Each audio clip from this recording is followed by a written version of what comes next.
compartiendo la pantalla.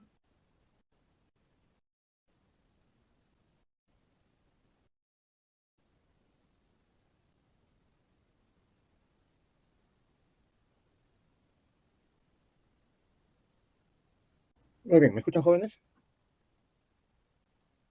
Sí, doctor. Sí, doctor. Sí, doctor. Ya, listo, entonces arrancamos, ¿ya? Miren, esta clase es relativamente corta y son patologías bastante raras, diría yo, ¿no? No son de mucha frecuencia. Comparado con la otra micobacteria, que es la más común, que es la micobacteria de la tuberculosis, ¿no? Entonces, vamos a agrupar acá a un grupo de enfermedades denominadas enfermedades por otras micobacterias. La siguiente, por favor.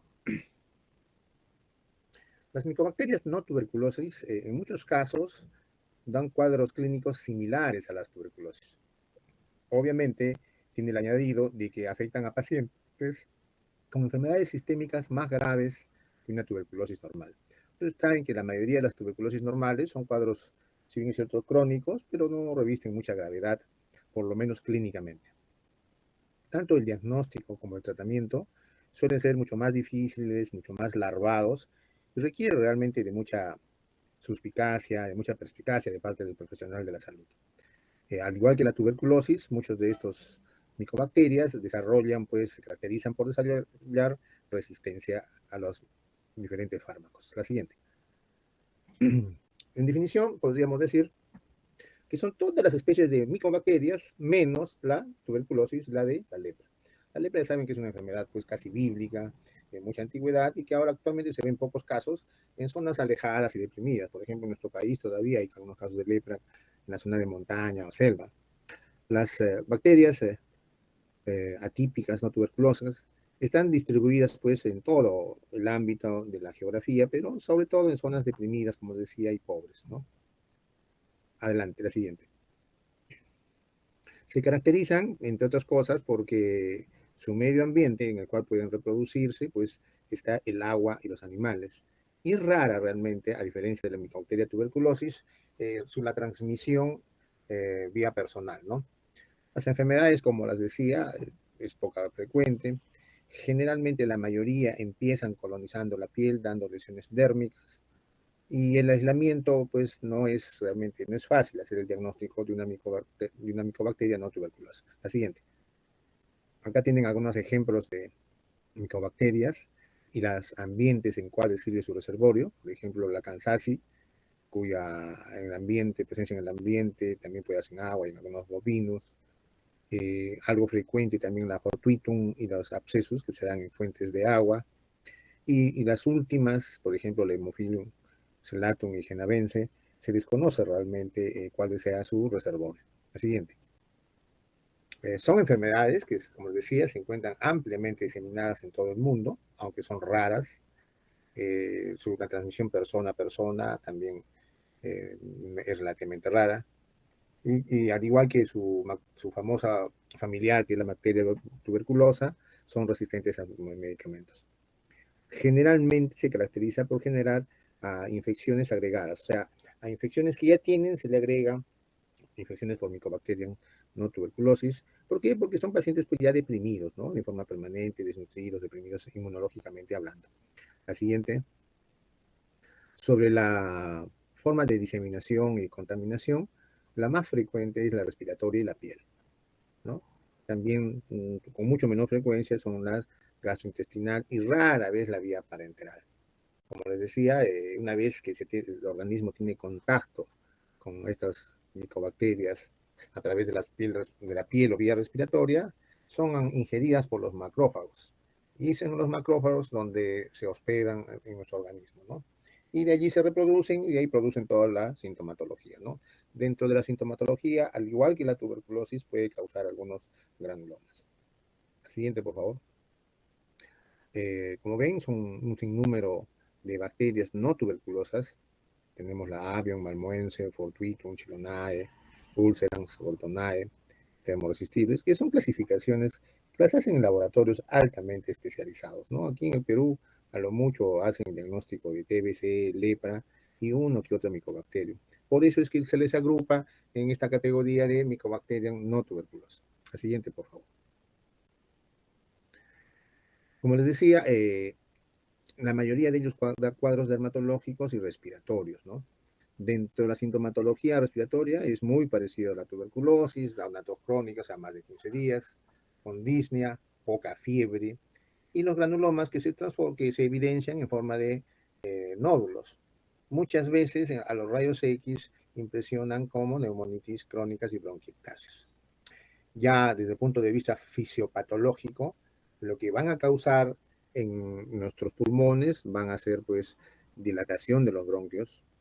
No sería nada raro que lo confundamos inicialmente con una bronquitis. Y como también ya se forman tejidos de granulación y fibrosis, terminan pues también haciendo cavernas que no se distinguen desde el punto de vista morfológico de las cavernas que forman la tuberculosis. La siguiente, por favor. En otras formas clínicas, decíamos que también era frecuente las formas clínicas dermatológicas. Y dentro de las dermatológicas, pues es muy similar a la tuberculosis, por ejemplo, la adenitis cervical, ¿no? O sea, un nódulo frío, o sea, que no tenga signos de inflamación, ustedes tienen una obligación de sospecharlo primero en un adenoma por tuberculosis. Pero si le descartan tuberculosis, no podrían descartar una adenitis por una micobacteria no tuberculosa. Entonces está compuesta, pues, son gránulos que los palpamos.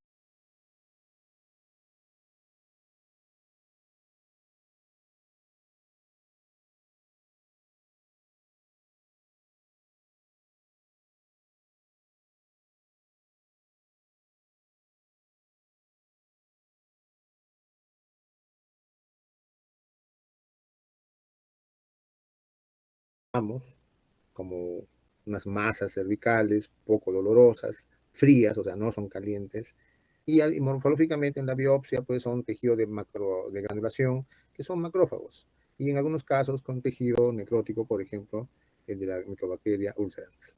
La siguiente, por favor. Ya hay otros cuadros que son un poquito más diseminados, o sea, ya salen del espectro de las infecciones respiratorias y de las infecciones dermatológicas. Y lo que producen es sintomatología muy similar a una tuberculosis miliar, ¿no? Fatiga, cansancio fácil, sudoración nocturna, malestar. Al examen podemos encontrar hepatosplenomegalia, o sea, el hígado y el vaso ligeramente crecidos, poco dolorosos a la palpación. Hay algunas manifestaciones cutáneas, generalmente en forma de granulomas, nódulos, les he dicho que son lesiones frías. Y desde el punto de vista hematológico, como todo paciente enfermo crónico, tendencia pues a la anemia. La siguiente, por favor. Bueno, ya te había dicho, ¿no? Que las formas clínicas es difícil distinguirla de una tuberculosis miliar, ¿no? Porque produce fiebre, pérdida de peso, malestar, tos, linfadenopatías frías, algunas lesiones eh, cutáneas y los órganos más comprometidos con mayor frecuencia están por pulmón, médula ósea, hueso, hígado y ganglios linfáticos. Si ustedes se dan cuenta, son casi los mismos órganos que comprometen a una tuberculosis. Lo siguiente.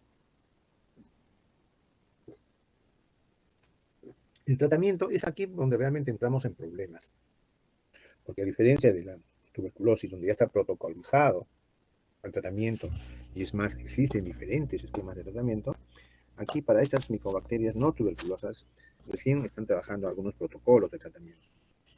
¿Por qué? Porque son micobacterias que, al igual que la tuberculosis, tienden a desarrollar resistencia.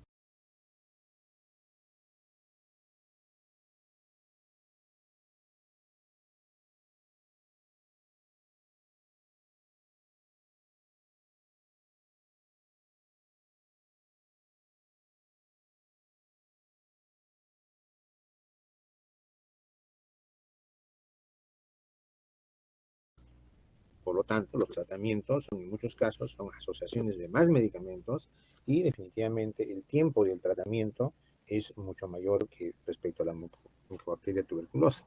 De igual manera, así como el tratamiento de micobacteria tiene fases de tratamiento, primera fase, segunda fase, para estas micobacterias no está bien definido todavía si es que es necesario o no la aplicación por fases. La siguiente. En el tratamiento se van a dar cuenta que en muchos casos son los mismos medicamentos que para Mycobacteria tuberculosis. Tenemos streptomicina, isoniazida, rifampicina, etambutol, pero ojo, durante 24 meses como mínimo, vale decir 2 años, a diferencia de la tuberculosis. En algunos casos se suele asociar a algunos macrólidos tipo claritromicina, citromicina. Eh, para el resto de micobacterias es necesario hacer el desarrollo de cultivo y antibiograma. ¿Por qué el antibiograma? Ya les había dicho que por la posibilidad de que estas micobacterias desarrollen pues resistencia a los medicamentos. La siguiente, por favor. Ahí tienen algunos de los tipos de micobacterias y de los antibióticos de primera generación para utilizarse, ¿no? Fíjense que la mayoría son sensibles a la micecina y al imipenem, ¿no? La mayoría de micobacterias. Pero también dan resultados con medicamentos menos tóxicos y agresivos, por ejemplo, las sulfamidas, claritromicinas, e inclusive antibióticos un poquito más comunes como cefalroxina, dicloxacilina, ciprofloxacino, el imipenem, etambutol y tobramicina. La siguiente, por favor. Aquí, por ejemplo, pues, no se ve nota muy claro, pero vemos una radiografía de tórax que muestra un paciente infectado por Quimobacterium cansaci, perdón. Demuestra la consolidación de cavitación, va a ser una caverna con pérdida de volumen en el lóbulo superior derecho. Al igual que la tuberculosis, no se sabe exactamente los mecanismos, pero también optan por primero infectar, contaminar los vértices pulmonares, a diferencia de las bases pulmonares. La siguiente, por favor. Aquí tenemos otra radiografía. La siguiente. Sobre las lesiones dérmicas, como estos son pacientes que generalmente vienen de zonas deprimidas, ceja, montaña, es difícil a veces hacer el diagnóstico con solo el hecho de mirar la lesión dérmica. Mucho más si siguen la evolución de muchas lesiones, vale decir, primero los signos logósicos, después va aumentando de tamaño, pueden supurar espontáneamente y se secan y se curan. Siguiente, por favor. Otras formas son una infección diseminada por Mycobacterium chelonae, el otro es una lesión por Mycobacterium fortuitum, y la parte de la fotografía lo que se ve es una adenitis submaxilar en un niño. Fíjense cómo llega hasta esa parte, ¿no? La siguiente, perdón, la siguiente. Bueno, la otra, pues, es la enfermedad bíblica de la lepra, ¿no? O enfermedad de Hansen. La enfermedad de Hansen es una infección crónica granulomatosa, fundamentalmente que afecta la piel, nariz, tracto respiratorio superior y los nervios. Y es causada por una bacteria prima hermana de la tuberculosis, que es la Mycobacterium. Anteriormente se consideraba una lesión altamente contagiosa, asociada, como decía, a algunos principios básicos, y estos pacientes eran aislados socialmente, ¿no? Porque la capacidad de contagio manifestaban que era muy alta. La siguiente, por favor. Puede afectar la lepra, realmente puede afectar cualquier edad de la vida a partir del primer año. Y aquí sí tiene que haber un contacto directo entre la lesión dérmica del paciente con la piel sana del paciente. Pese a eso, es de baja contagiosidad. Vale decir, yo puedo estar con lepra, te puedo dar la mano y no necesariamente ya te he contagiado con la lepra. La siguiente, por favor. Sobre algunos factores de riesgo, se reconoce pues que el 90% de la población es resistente al bacilo. Y la resistencia natural, porque es una resistencia cruzada. ¿Con qué? Con la exposición a otros bacilos y la vacuna de la BCG. En muchos casos, el paciente puede ser portador de estas micobacterias y puede no hacer la enfermedad. Recordar que si bien es cierto es altamente contagiosa, pero no es una enfermedad hereditaria. Sobre la susceptibilidad inmunológica del huésped, vale decir del paciente, existen algunas características propias, al igual que la tuberculosis, que se considera una enfermedad social. Acá también el hacinamiento, la desnutrición, las insatisfacciones, mala higiene y malas condiciones de la vivienda van a condicionar pues, factores de riesgo. La siguiente, por favor. Sobre las formas clínicas de la lepra tenemos básicamente dos, ¿no? La tuberculoide, o sea, que se parece a la tuberculosis, pero tiene unas lesiones hipopigmentadas, ligeramente blanquecinas.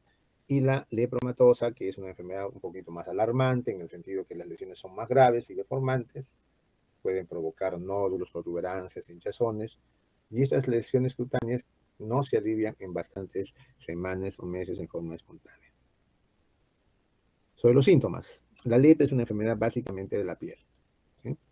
Eh, una de sus características de sus lesiones es que no son dolorosas al tacto, al calor o al dolor, ¿no? ¿De qué casos debemos sospechar, no? Cuando ya tenemos infecciones dermatológicas crónicas, vale decir que dura ya meses, que van acompañados de debilidad muscular y entumecimiento o pérdida de la sensibilidad de las extremidades. La siguiente, por favor. Aquí tenemos unas formas, unas lepras ya más modernas, menos marcadas. La siguiente. A diferencia, pues, de las formas clínicas antiguas, ¿no? Que eran realmente bastante aberrantes, ¿no? Sobre las lesiones, como les había dicho, una de las características es, pues, que no se expongan a las lesiones. Hay una evidente deformación de la piel con anestesia en las lesiones cutáneas, o sea, son zonas de la piel donde el paciente no tiene dolor. Hay hipertrofia de los troncos nerviosos y también puede haber vaciloscopía positiva en la piel y mucosas. La siguiente, por favor. El diagnóstico, aparte del cuadro clínico, se hace en base al laboratorio con la prueba cutánea de lepromina, hay raspado cutáneo, vaciloscopía de moco y linfa y la biopsia de la lesión de la piel. Siguiente. El tratamiento. El tratamiento va a depender de la forma de lepra que sospechemos, ¿no? En muchos casos, si es la forma tuberculoide, bastaría Dapsona, una tableta al día con rifampicina, 600 miligramos cada mes durante 6 meses. Y para la otra forma lepromatosa, tenemos Dapsona, más rifampicina, más clofazimina. La siguiente. ¿Qué complicaciones pueden traer ambas enfermedades, no? Ya sabemos que la tuberculosis pues, es considerada una enfermedad social, ¿no? En cambio, la lepra también es una enfermedad social, pero mucho más rara, y que causa daño neurológico, desfiguramiento, debilidad muscular y pérdida de la sensibilidad. ¿Vale? ¿Sí? Son zonas de anestesia. La siguiente, por favor. Bueno, como ven, pues en este grupo de enfermedades, acá lo primero que debe primar para hacer el criterio es la sospecha clínica, ¿no?